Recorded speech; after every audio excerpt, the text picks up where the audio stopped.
Face بک پر ایک دن پڑھا کہ آپ صلی اللہ علیہ وسلم کی وفات کے بعد جنازہ کے ٹائم جناب ابو بکر صدیق، جناب عمر فاروق، جناب عثمان شامل نہیں تھے، بلکہ خلافت کے لیے آپس میں مشورہ کرنے کسی مکان میں جمع تھے۔ جنازہ مبارک جناب علی نے پڑھوایا۔ یہ بات کس حد تک ٹھیک ہے؟ ہاں جی میرے بھائیو، بات ٹھیک ہے؟ یہ پہلی بات یہ ہے میرے بھائی کہ نبی صلی اللہ علیہ وسلم کا جنازہ اس انداز میں نہیں ہوا کہ ایک امام پڑھانے والا ہو، باقی سارے پیچھے پڑھنے والے ہوں۔ مسند احمد کی روایت ہے، روایت بیان کرنے والے صحابی کا نام ہے ابو عاصیب یا ابو عاصیم۔ وہ کہتے ہیں کہ صحابہ کرام ٹولیوں کی شکل میں آپ کے حجرے میں داخل ہوتے تھے، جنازہ پڑھتے، ایک دروازے سے داخل ہوتے، دوسرے دروازے سے باہر نکل جاتے۔ آپ کا جنازہ اس انداز سے ہوا ہے، پھر آپ کیسے کہہ رہے ہیں کہ جناب علی نے جنازہ پڑھایا یا پڑھوایا تھا؟ ایسی کوئی بات نہیں ہے۔ ایک بات تو یہ طے ہوگی۔ دوسری بات یہ ہے کہ جیسے جناب علی نے جنازہ پڑھا ہے، ایسے ہی باقی تین خلیفوں نے بھی جنازہ پڑھا ہے۔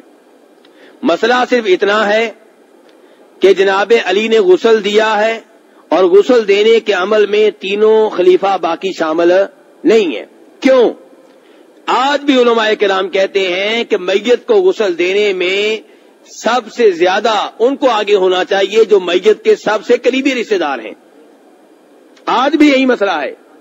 تو اس لیے آپ کو غسل دینے کے لیے سب سے آگے بڑھے آپ کے چچا عباس اور چچا عباس کے دو بیٹے، اور جناب علی جو چچا کے بیٹے بھی ہیں، داماد بھی ہیں، اور اسامہ ابن زید اور دو غلام آپ کے۔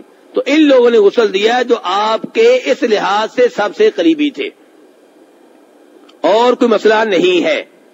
اور اس موضوع میں بھی جناب ابو بکر صدیق کی دلچسپی رہی ہے، اس موضوع میں بھی ان کی دلچسپی رہی ہے۔ اس کی سب سے واضح دلیل یہ ہے کہ ترمذی شریف کی روایت ہے کہ جب آپس میں اختلاف پیدا ہو گیا کہ اللہ کے رسول کو کہاں دفن کرنا ہے، تو اس اختلاف کو حل کرنے والے کون تھے؟ جناب صدیق تھے۔ انہوں نے کہا کہ خود میں نے یہ حدیث سنی تھی اللہ کے رسول سے صلی اللہ علیہ وسلم سے کہ نبی کو ادھر دفن کرتے ہیں جدھر نبی فوت ہوا ہو۔ تو جناب صدیق پوری معاملے میں دلچسپی لے رہے تھے، تو انہوں نے یہ اس موقع کے اوپر یہ حدیث بیان کی۔ اس لیے یہ کہنا کہ انہوں نے دلچسپی نہیں لی غلط بات ہے۔ ہاں، جنازہ پڑھنے سے پہلے ہی یہ مسئلہ اٹھا جب اللہ کے رسول فوت ہوئے ہیں کہ اب آئندہ حکمران کون ہوگا، آئندہ کنٹرول کس کے پاس ہوگا، اور یہ مسئلہ حل کیا گیا۔ اور یہ حل کرنا بہت اچھی بات ہے، بری بات نہیں ہے۔ آج بھی آپ دیکھتے ہیں جو ہی کوئی بادشاہ فوت ہوتا ہے، وزیر اعظم فوت ہوتا ہے، کوئی صدر فوت ہوتا ہے، فوری طور پہ اگلے ہی منٹ میں اس کا نائب بناتے ہیں۔ ایسا ہے کہ نہیں ہے؟ نائب بنے گا، اسی نے طے کرنا ہے جنازہ کس نے پڑھنا ہے، غسل کس نے دینا ہے، جنازہ کب ہوگا، کہاں تدفین ہوگی، سارے مسائل اسی نے حل کرنے ہیں۔ تو اگر بغیر کسی ذمہ دار کے کام آپ چلائیں گے 3 دن 4 دن، تو نظام نہیں چل سکے گا۔ اس لیے جو ہی جناب صدیق کو، جناب عمر فاروق کو اطلاع ملی کہ ہمارے انصاری بھائی ثقیفہ بنی ساعدہ میں جمع ہو چکے ہیں اور وہاں پہ مشورہ کر رہے ہیں کہ آئندہ حکمران کون ہوگا، یہ مشورہ کرنے کے لیے کون جمع ہوئے ہیں؟ انصاری کون ہیں؟ مدینہ کے رہنے والے صحابہ کرام، مقامی صحابہ کرام۔ اور مہاجر کون ہیں؟ جو باہر سے آئے تھے۔ تو مقامی لوگ یہ سوچ کے جمع ہوئے ہیں کہ اللہ کے رسول تو نبی تھے، اس لیے حکمرانی آپ کا حق تھا، اب آپ چلے گئے ہیں، اب ہم مقامی لوگ ہیں، اب مدینے کا نظام ہم نے سنبھالنا ہے۔ تو وہ جمع ہوئے، جناب صدیق اور جناب عمر فاروق وہاں پہ پہنچے، ابو عبیدہ ابن جراح بھی ساتھ تھے۔ وہاں پہ جا کے جناب صدیق نے کہا کہ انصاریو، ہمیں تمہارا مقام و مرتبہ معلوم ہے، تم نے اسلام کے لیے بڑی قربانیاں دی ہیں، لیکن مسئلہ یہ ہے کہ اللہ کے رسول نے فرمایا تھا الائمۃ من قریش، آپ نے فرمایا تھا کہ سربراہ جو ہوں گے قریشیوں میں سے ہوں گے۔ تو جناب صدیق نے کہا اس لیے یہ عمر میرے پاس کھڑے ہیں، ان کو خلیفہ مقرر کر لو، ان کی بیعت کر لو۔ عمر فاروق نے کہا نہیں، حکمرانی کا حق اسے ہے کہ اللہ کے رسول جب فوت ہوئے جس کے اوپر مکمل طور پہ راضی تھے، اور وہ کون ہے؟ جناب صدیق۔ جناب عمر فاروق نے جلدی سے ان کی بیعت کی ان کو دیکھ کے باقیوں نے بیعت کی اور پھر جناب صدیق کو خلیفہ مقرر کر دیا گیا. تو یہ تو کہانی ادھر ہی ختم ہو گئی. اب یہ تو نہیں ہے کہ کوئی ووٹنگ ہوتی رہی ہے, کوئی ووٹ مانگنے جاتے رہے ہیں, کسی کے گھر میں جاتے رہے. یہ تو کہانی 5-10 منٹ کا, گھنٹے کا, 2 گھنٹے کا واقعہ ختم ہو گیا. اس کے بعد ایسا نہیں ہے کہ جنازے میں یہ معاملہ رکاوٹ ہو یا غسل دینے میں یا کفن دینے میں. نہیں, یہ معاملہ نہیں ہے, بالکل ایسی بات نہیں ہے.